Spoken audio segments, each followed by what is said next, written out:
दोस्तों नमस्कार। भिनिया संजय से मैं कौशल तिवारी। मोदी सरकार के आने के बाद इस देश में संविधान और संवैधानिक स्थिति क्या है यह किसी से छिपा नहीं है। दुनिया का सबसे क्रूरतम राजनीतिक हत्याकांड की जांच रिपोर्ट जिस तरीके से राज्य सरकार को सौंपने की बजाय जस्टिस प्रशांत मिश्रा ने राज्यपाल को सीधे सौंप दिया है, जिसे लेकर बवाल मच गया है। यह राजनीतिक बवाल है।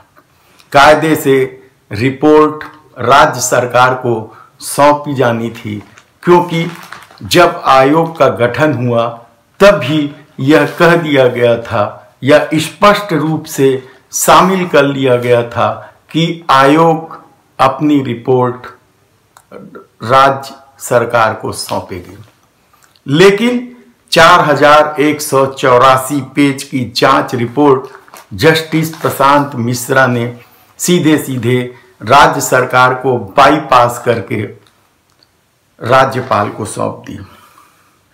यह रिपोर्ट सीधे राज्यपाल को क्यों सौंपी गई, यह एक अलग मसला है। यह इसके राजनीतिक कारण हो सकते हैं, लेकिन कानूनी जानकारों का कहना है कि आखिर सरकार को बाईपास क्यों किया गया। यह प्रक्रिया किसी भी संवैधानिक धारा से मेल नहीं खाती। अधिसूचना में भी स्पष्ट है कि आयोग अपनी रिपोर्ट राज्य सरकार को सौंपा जाना है। जी हां दोस्तों, हम बात कर रहे हैं उस सबसे बड़े राजनीतिक हत्याकांड का जिसे झीरम कांड के रूप में जाना जाता है। ठीक चुनाव वाले साल छत्तीसगढ़ में कांग्रेस के अग्रिम पंक्ति के नेताओं को नक्सलियों ने घेर कर झीरम घाटी में हत्या कर दी थी। हालांकि इन नेताओं को शहीद का दर्जा दे दिया गया। इस हत्याकांड की भीषणता का अंदाजा इसी बात से लगाया जा सकता है कि इस पूरे घटना में, हत्याकांड में 29 लोगों की मौत हुई थी, जिसमें छत्तीसगढ़ के तत्कालीन प्रदेश अध्यक्ष नंद कुमार पटेल, दमदारी से पूरे देश की राजनीति में जाने जाने वाले विद्याचरण शुक्ल और नक्सलियों से डटकर मुकाबला करने वाले महेंद्र कर्मा जैसे दिग्गज नेताओं को नक्सलियों ने झीरम घाटी में घेर कर हत्या कर दी थी। इस हत्याकांड को राजनीतिक साजिश बताई गई और पूरे घटना की जांच के लिए आयोग का गठन भी किया गया। लेकिन आज 8 साल बाद क्या उनके परिजनों को न्याय मिला?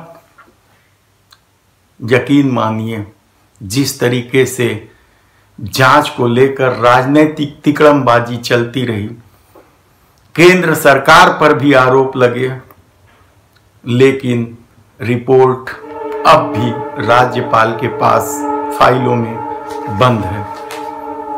कांग्रेस ने सीधा सीधा इस मामले को लेकर मोदी सत्ता पर आरोप लगाए हैं। उनका कहना है कि 27 मई 2018 को 9 बिंदुओं पर जांच की अधिसूचना, 5 जुलाई को शपथ पत्र पेश, अगस्त 2013 से दिसंबर 2017 तक गवाही जारी रही।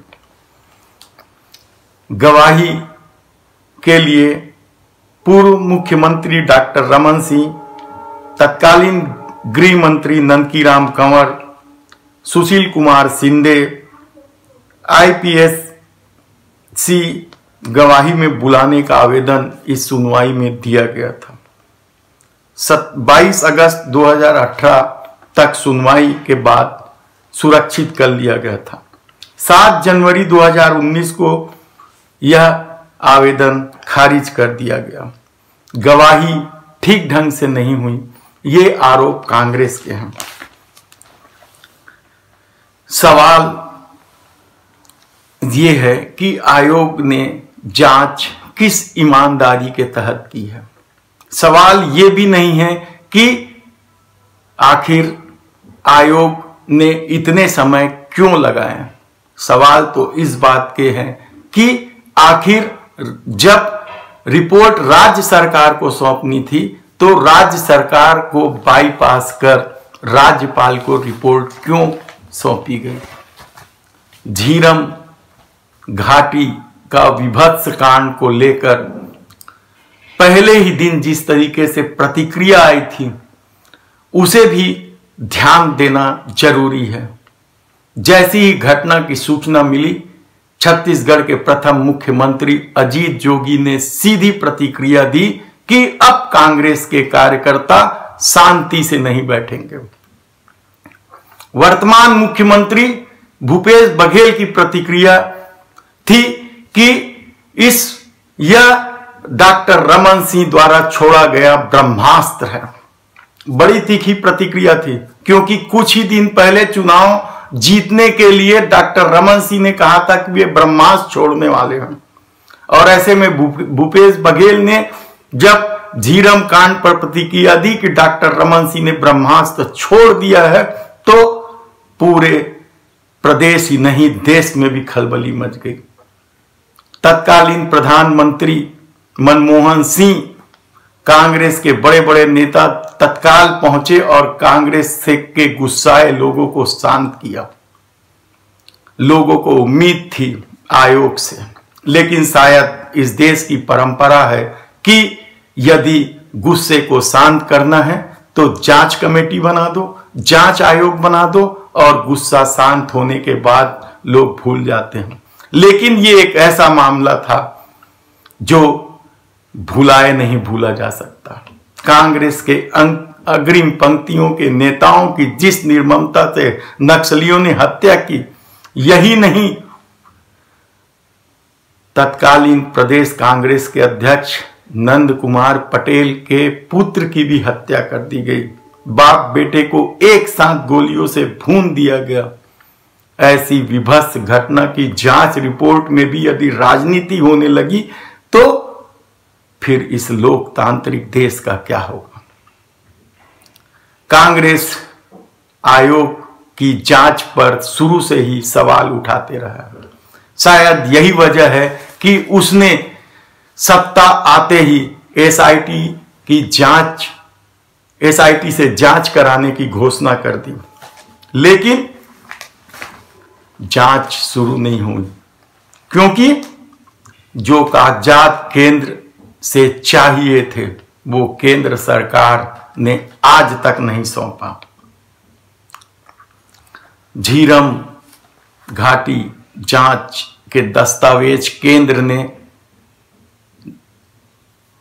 एसआईटी को क्यों नहीं सौंपा, यह एक अलग राजनीतिक मसला हो सकता है। लेकिन जिस तरीके से चुपचाप राज्यपाल को जांच रिपोर्ट सौंप दी गई, उसे लेकर सवाल तो उठना ही है। क्योंकि ये हैरानी की बात है कि जस्टिस प्रशांत मिश्रा जैसे कानून के जानकार व्यक्ति भी यदि राज्य सरकार को रिपोर्ट सौंपने की बजाय राज्यपाल को रिपोर्ट सौंपते हैं, तो इसका मतलब क्या है? क्या इस देश में संवैधानिक ढांचे को छिन्न भिन्न कर दिया गया? क्या इस देश में संविधान की मूल भावनाओं को वर्तमान परिस्थिति में छिद्रन्वेष करने की कोशिश की जा रही है? बहुत सारे मामले हैं, बहुत सारे घटनाक्रम इन सालों में देखने को मिला है कि आखिर हम देश को किन परिस्थितियों में जा रहे हैं। क्यों बेवजह बवाल पैदा करने की कोशिश की जा रही है? क्यों सीधे रास्ते में, संवैधानिक रास्ते में क्यों नहीं चला जा रहा है? क्या झीरम घाटी सचमुच राजनीतिक षड्यंत्र का हिस्सा था? ये सवाल इसलिए भी उठ रहे हैं क्योंकि उस घटना के जिस तरीके से परिस्थितियां बनी थी, डॉक्टर रमन सिंह यात्रा पर थे। आरंग के समीप जैसी घटना की उन्हें सूचना मिली, वे अपने कार से उतरकर पैदल ही कुछ लौट आए थे। यह सबको स्तब्ध कर देने वाला घटना था। लेकिन इस घटना का रिजल्ट क्या हो रहा है, परिणाम क्या आ रहा है, यह सबसे महत्वपूर्ण है। यदि इतने बड़े हत्याकांड की भी जांच में इतना विलंब हो रहा है, तो फिर आम आदमी न्याय की उम्मीद कैसे करे और किससे करे? भारतीय जनता पार्टी इस मामले में कांग्रेस पर हमलावर है। वह कहती है कि राज्यपाल को सौंप दिया तो क्या हुआ? सवाल राज्यपाल को सौंप देने से क्या होने का नहीं है। सवाल तो यह है कि हम संवैधानिक प्रक्रिया का पालन क्यों नहीं कर रहे हैं। क्या हो गया है इस देश में वर्तमान दौर में? हर बात को घुमा फिराकर विवादों में ले आना क्या राजनीति के अनुकूल मानी जा रही है? अपनी राजनीति को साधने के लिए क्या झीरम कांड का सहारा लिया जा सकता है? निश्चित रूप से यह बेहद ही विभत्स घटना है और कांग्रेस ने मांग की है कि राज्यपाल बिना टिप्पणी के राज्य सरकार को यह सौंप दे। सवाल बहुत से हैं। सवाल ये भी है कि हम देश को किस परिस्थिति में झोंक रहे हैं और इससे लोकतंत्र कितना बचा रहेगा। एक बार जरूर सोचिएगा। धन्यवाद।